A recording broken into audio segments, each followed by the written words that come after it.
If you're prone to peeing a little when you laugh, engage those Kegels, honey. Why the hell do you want to be friends with? Sometimes I'm just like, fucking pick me. You would have never survived at Camp Anawanna. You just thought you were crazy. We die at the end of this.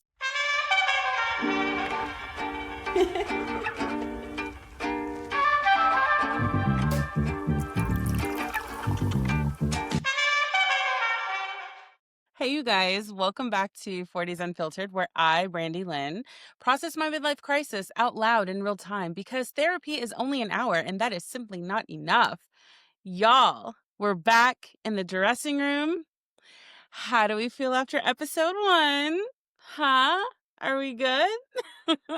Do we need to take a breather? I feel like after we bared our souls like that, we need another drink, only something a little stronger this time. For those of you who missed episode 1, first of all, I would liken it to a champagne pour of chaos, if you will, with just a splash of vagina humor.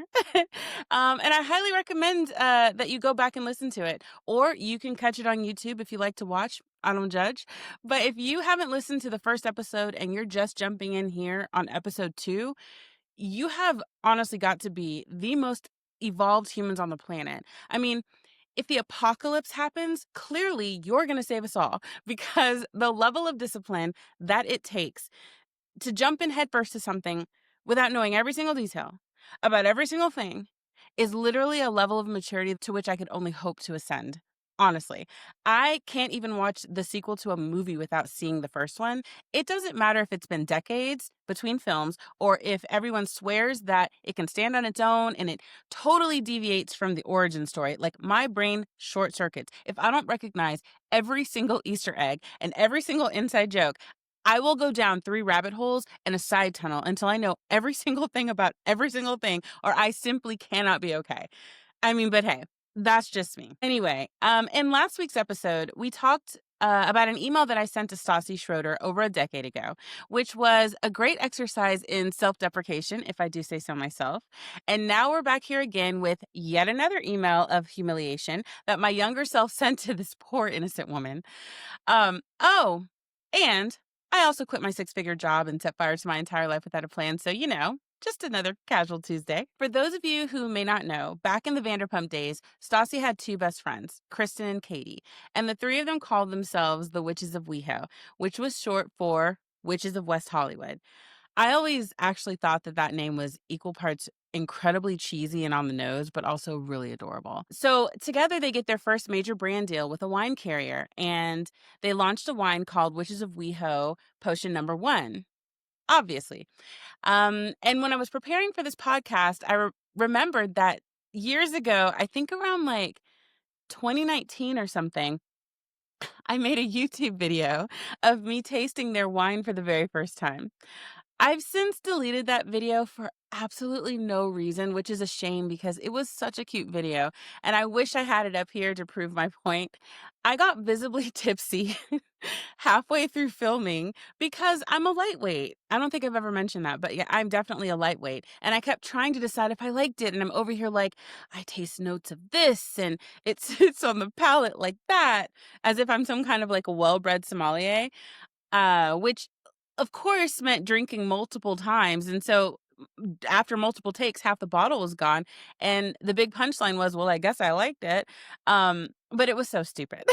Very keep it really stupid. So I'm sorry that I don't have it anymore because it was actually really funny. Since the email that I'm about to read to you references the friendship dynamic between Stassi and the 2 other girls, my plan was to buy another bottle of that wine as like a fun throwback to my support and pay like a little homage to the mending of their coven.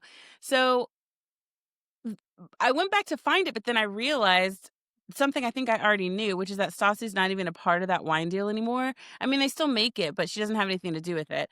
And I feel like I knew this, but I'm old. I forgot. I don't know. Somebody was trying to make drama about it years ago, but she very obviously gave her blessing for the girls to move on without her. So I don't even know what that was about. But since my girl Stassi is the only person that I really care about, I decided to recenter my little Victorian queen and raise a glass to her greatness with a bold little cocktail called the last word. Because sometimes you need to make sure the conversation ends exactly where you want it. Mm. Hmm.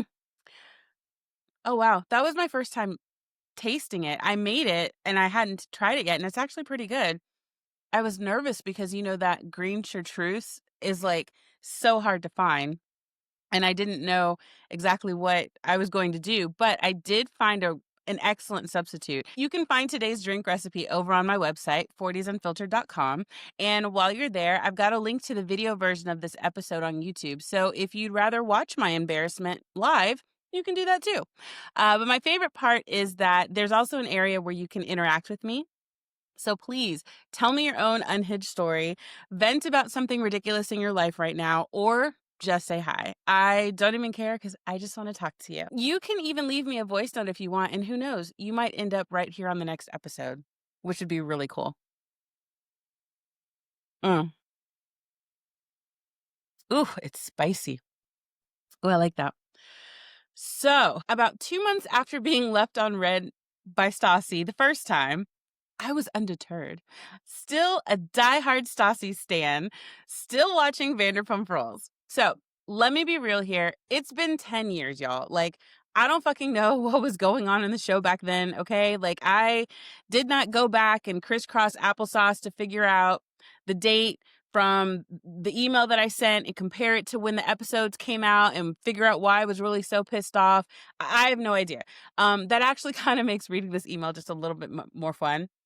But not only is this email super cringe, which you should expect by now, but let me give you fair warning from one middle aged woman to whatever age you are.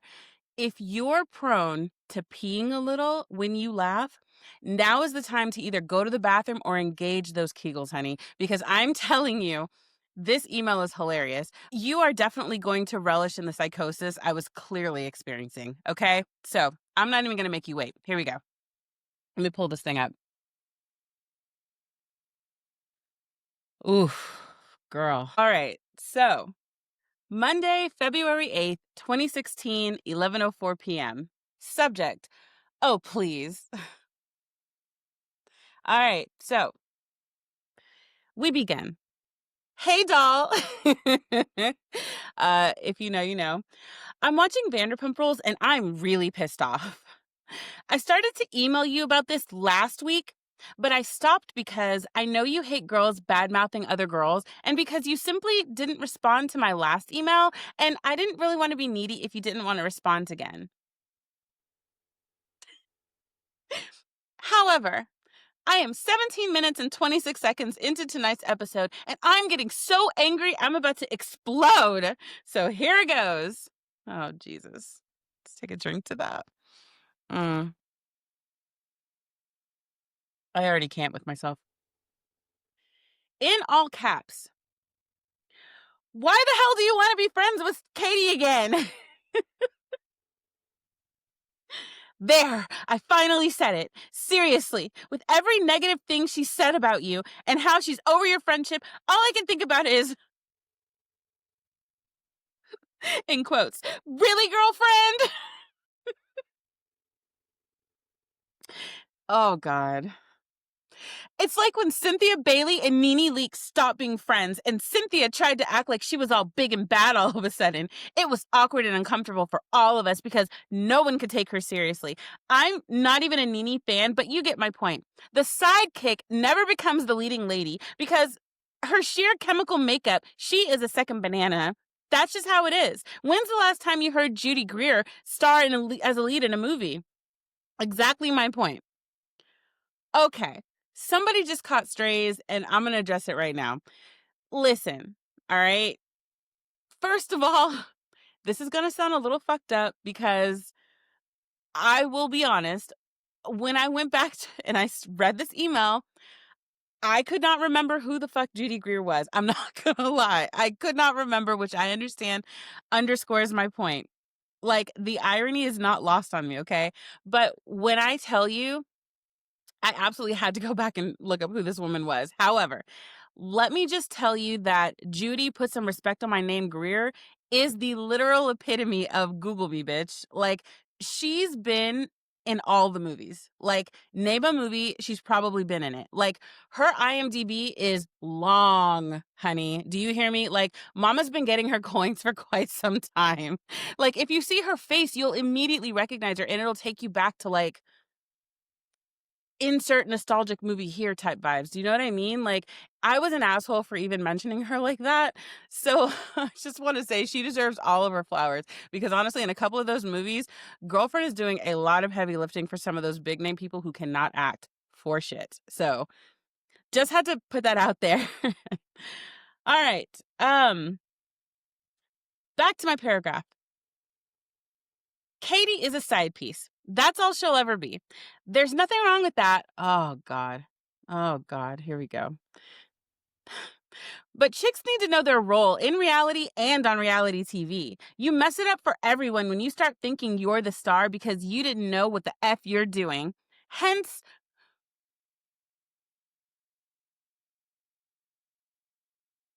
hence,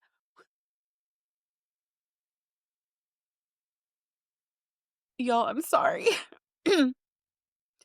Hence why the producers made your comeback the most suspenseful moment in TV history.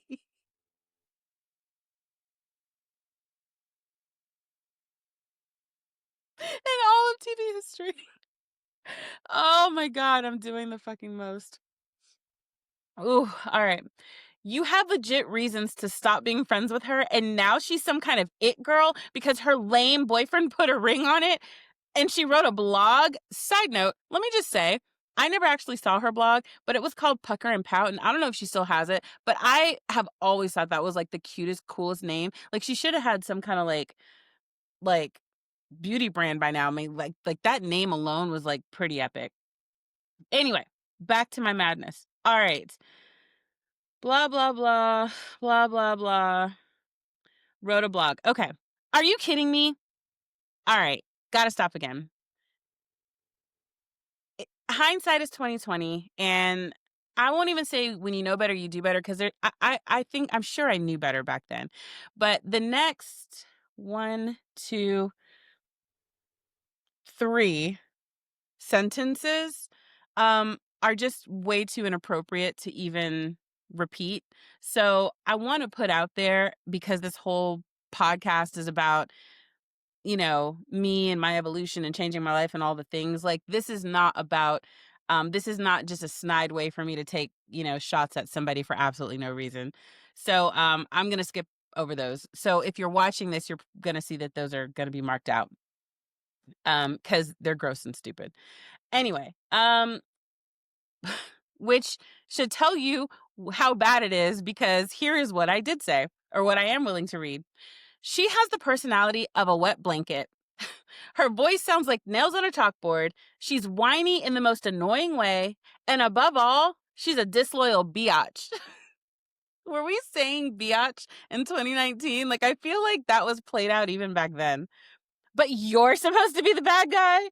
If my best friend went on vacation with some skank who passed around my sex tape and she wasn't duct taped and held to gunpoint, I would ice that bitch out so monumentally, Queen Elsa could not save her. They would erect monuments in my honor for being the goddess of fuck that bitchness. All right, freeze. First of all, um, I see we're taking some creative license here. Uh, second of all, so if we go back to the previous uh paragraph, um, I'm not cursing. I say F as in EFF, and then I say biatch like instead of bitch. So then somehow I get down in here and all of a sudden maybe I'm just more and more angry because it's like I started off semi okay, but now it's like the gloves are off. I'm just gonna so my point is it just like make it make sense, Brandy. Like we're cursing, we're not cursing. I don't know. Cause like I'm just heated apparently. Like Stassi's just been treated so badly. Like my world is falling apart. Anyway, all right. So and then poor Queen Elsa, she didn't need to be part of this. All right, next paragraph. Listen, could you have handled things better back then? Sure. But let's remember that we're talking about the same, quote, friend who took your boyfriend's side during Cheatgate and treated you like shit for an entire summer. So every time I watch a scene of you eating crow or being talked down to, my heart literally beats out of my chest and I want to punch my TV screen. I have no upper body strength, so no punching is ever going to happen.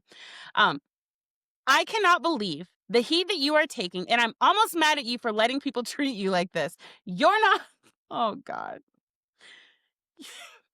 You're not perfect, but you're real AF. Again, girl, are we cussing? Are we not cussing? What are we doing? This identity crisis. Ugh, but it gets better. You're not perfect, but you're real AF. Even when your moral compass is pointed towards holier than thou.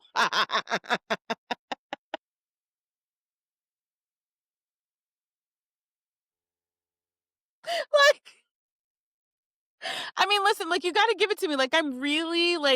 I'm really exercising that literary muscle. Like, I'm really going for it. Ugh, next paragraph. Oh no, now I'm making demands. This situation better turn around and you better be the queen bee again by the next episode, or I'm writing Kristen, my congressman, and Jada Pinkett Smith and staging a boycott because this is bullshit. Oh, it's so bad. And now that I've gotten all of that out of my system, I am ready to finish the show. As if that wasn't enough. P.S. Oh, God, Brandy. I think you're whiny too, but it's so much more adorable and sweet. And I mean that with no lesbian intentions.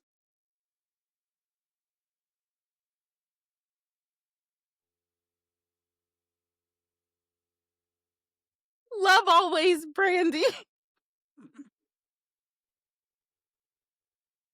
You guys, I I can't. I don't know. You guys, I don't know. I don't know. Oh God. Mm, I don't know. I don't know. All right. I also want to point out that I realized that I threatened to call Kristen, my congressman, and Jada Pinkett Smith in the same breath, which is not even a power move. That's more like a fever dream.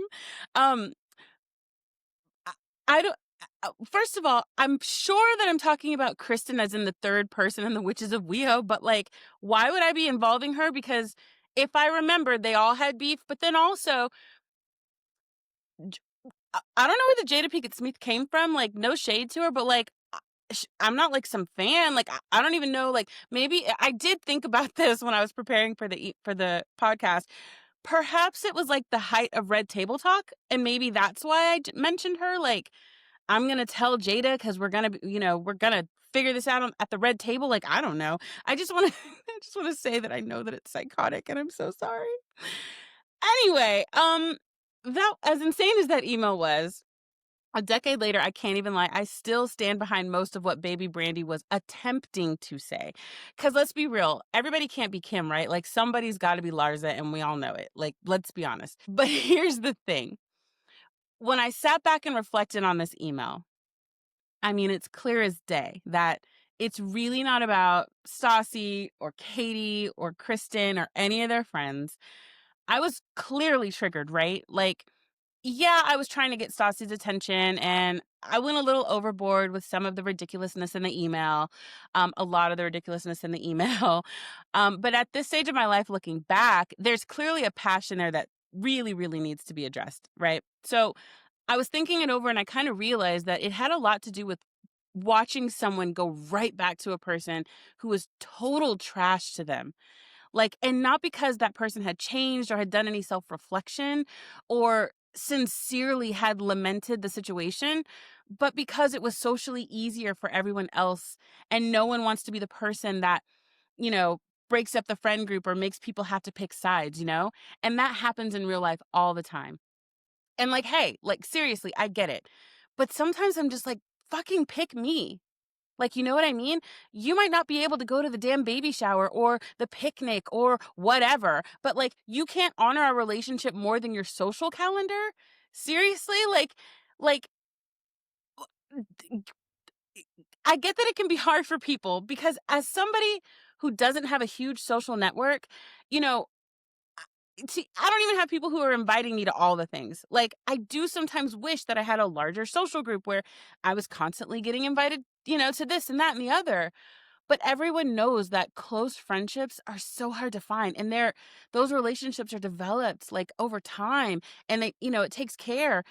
Therefore, you are more valuable. And bottom line, motherfucker, when somebody fucks with me, you take my fucking side.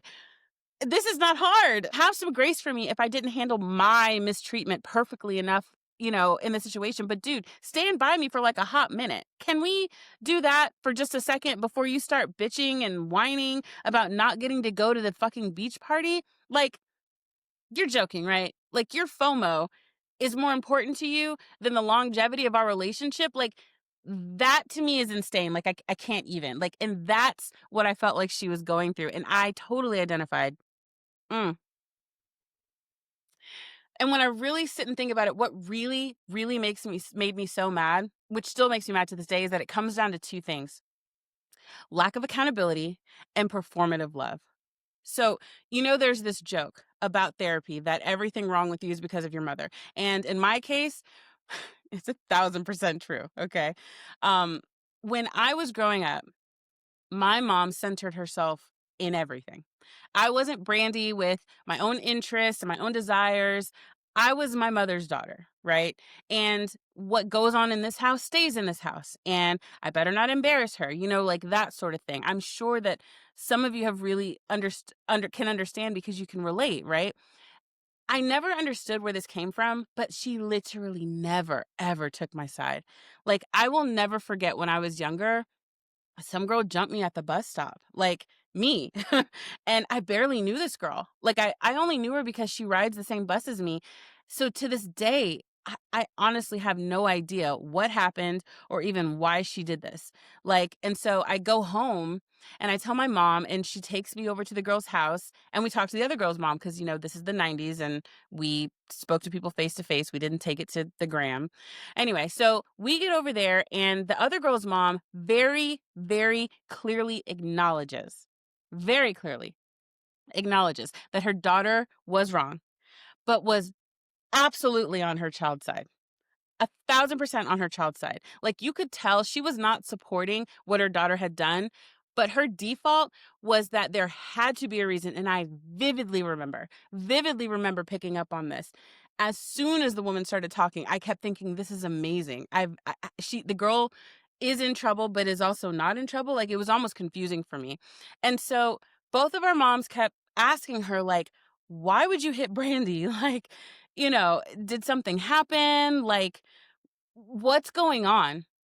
And this girl sincerely had no answer. But then out of nowhere, she narcs on me and she starts telling my mom that, like, the week before I had changed clothes at school. Like, girlfriend had really been clocking me because when I tell you, I did not know this girl. I didn't even barely knew her name. I had changed it and, changed into a really cute dress, but like, so what? Like, you know, I swear, like, it was the justification that my mom was waiting for. Like, somehow, me changing clothes at school without her knowledge justified someone hurting her child. Like, like, mind blowing. So she proceeds to embarrass me in front of this girl and her mom and starts yelling at me about the damn dress, which was crazy to me because I was a latchkey kid. And I left for school after everyone else in the house. So I don't remember why I changed that day or whatever, but my mom never knew what I wore to school. She didn't even get home till like 6:30 every night. So it just was crazy that she was making such a big deal about this. But the craziest part was that I then get grounded. Like, I mean, I got a smirk and a flippant "I'm sorry" from the girl, which was totally insincere, but I never got an explanation or a hug from anyone or even like a generic, "Oh, it's going to be okay." Like, nothing. There was another time at summer camp, some girls turned the lights out in the bathroom and ran out and left me in there. And once I found my way out, they blamed it on me. So the camp counselor calls my mom, and I got kicked out of camp. Like, and I was devastated because I loved it there. And when I told my mom that I didn't do it, that I was actually the one who had been trapped in the bathroom, she literally did not believe me. Like, she did not support or take my side at all. And my mom was an attorney. She was a fighter. Like, dude, I've seen her beat up her ex-husband, okay? So if my mom wanted to, she could have handled that situation with a quickness. And I absolutely could have stayed at camp. And you know what? Let me just say this to that loser fucking camp counselor that did that to me. Like, fuck you for that. I mean, for real. You weren't even a real sleepaway camp counselor. You were a basic ass day camp counselor, okay? Like, you were just a bitter reject who couldn't hack it at real camp. So you took it out on innocent little girls like me over bathroom pranks. Really? Like, oh no, she turned the lights out. Dude, you fucking pussy. Like, because of you, I never got to finish painting my ceramic doll head. I never got to make my dream catcher, okay? Dude, you would have never survived at Camp Anawanna, okay? Those kids were out there doing real camp hazing shit, like running people's underwear up the damn flagpole. And here you are, crushing little girls' dreams, you fucking wannabe. Like, I cannot believe that my mother believed your dumbass over me. Because let me tell you something, honey. The one thing that I can say about being raised by Lori motherfucking Menzies is that I learned how to be absolutely fucking insidious. So if I really wanted to do some shit, it would have been something legendary, baby girl. Do you hear me? Like, the psychological warfare that I would have waged on your ass would give you palpitations every time you so much as thought about a motherfucking light switch, okay? Candyman would be the least of your fucking worries. My story would be told around campfires for generations, and you'd be that creepy old lady who smells like pee, wandering around the town scaring kids, mumbling about the girl in the bathroom, okay? So, like, please, like, I can't. Like, you're so lame for that. I was a sweet kid, like, I never got in trouble, you're so stupid. Anyway, seriously, like, moments like that stick with you. Clearly, being criticized so much and never defended and never apologized to, it trained me to accept scraps in relationships. Like, I learned to just be grateful to be included even if I was overlooked or wronged or treated unfairly. Like, I never learned to think enough of myself to make demands of the people around me, let alone to set boundaries regarding how they could and could not treat me. And as you get older, you start to recognize just how dangerous that can be and how it could possibly manifest as word vomit via email to a reality star. Okay. And that does tie back to Stassi's situation. You know, my mom's way of making up, so to speak, was to just act like nothing happened. No apology, no acknowledgement, just a smile like, oh, we're fine now, you know? And on the surface, it looked like reconciliation, right? But underneath it, the hurt was still sitting there virtually unpaid. And this was before gaslighting was a thing. You know, these kids nowadays have it so good that they have vernacular. Like, back then, we didn't have social media where you could compare notes with other kids. Like, there was no language for any of this. You just thought you were crazy.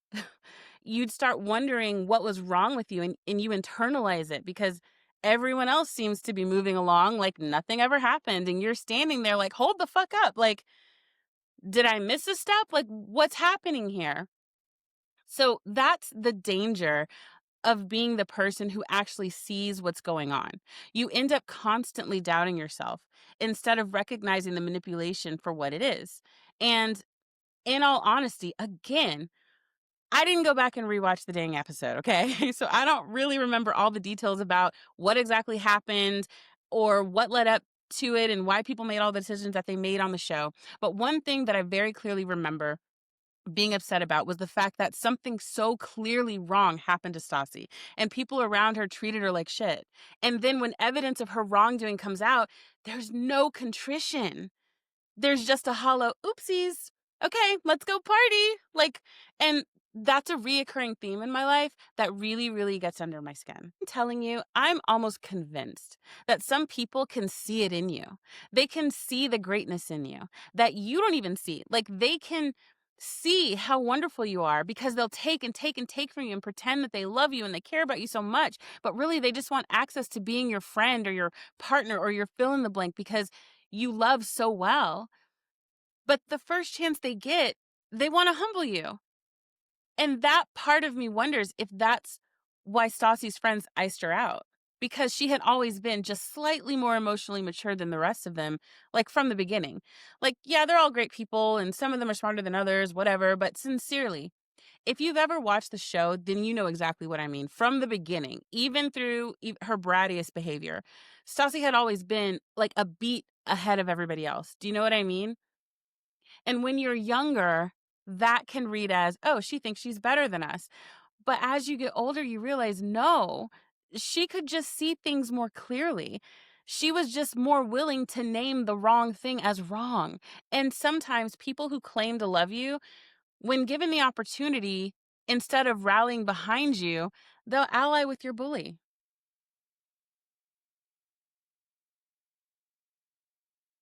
Now, listen, I'm not saying you can never be in the same room with someone who's hurt your friend or your partner, right? I mean, let's be real. Life is really messy and sometimes it's unavoidable, especially as adults. But there's a difference between coexisting and acting like the hurt didn't happen. Do you know what I'm saying? At the end of the day, on its face, that email seems kind of silly now, right? But the same things that drove me to send it are the same things that have shaped my decision making my entire life. They're the same patterns that groomed my anxiety. The ones that kept me from trusting myself or believing in myself or making me play peacemaker at my own expense or making me constantly feel like I had to prove myself. And at this point, I don't even know to who because my mom's not even alive anymore. But like, I don't even need her because I took up that mantle all by myself. Like I pushed myself relentlessly. And I've held myself to impossible standards and I've shown myself almost no grace when I failed. And I've lived with this paralyzing fear that if I didn't toe the line or overextend myself to make other people feel comfortable, everything would fall apart. And it would be all my fault. And everybody would be mad at me, or so and so will leave me, or so and so won't like me. Just constant, constant noise in my head. I stayed at a job that I hated, in a career that I hated because I was too afraid to see in myself what everybody could already see. At 41 years old, I've made millions and millions of dollars for other people, from scrappy little startups to polished, well oiled corporate machines. But I never believed that I could do it for myself. At middle aged, I couldn't even fathom creating a world where I earned a living doing something that not only am I good at, but that brings me joy. Like I've lived half the amount of life that I am ever going to live. And I couldn't even imagine such a thing. But it brings to mind a post that I saw on Instagram a long time ago. Maybe not so long ago, maybe sometime last year, where this girl on Instagram looks me dead in the eyes and says, "Sweetheart, this is your reminder. We die at the end of this. Fuck them. Somebody mistreats you? Fuck them. Family member doesn't know their role? Fuck them. People constantly disrespecting you? Fuck them. We die at the end of this." So I'm just going to let that sit right there and marinate in the air until next time. Because you are my people, and I'm Brandy Lynn, and this has been my 40s Unfiltered.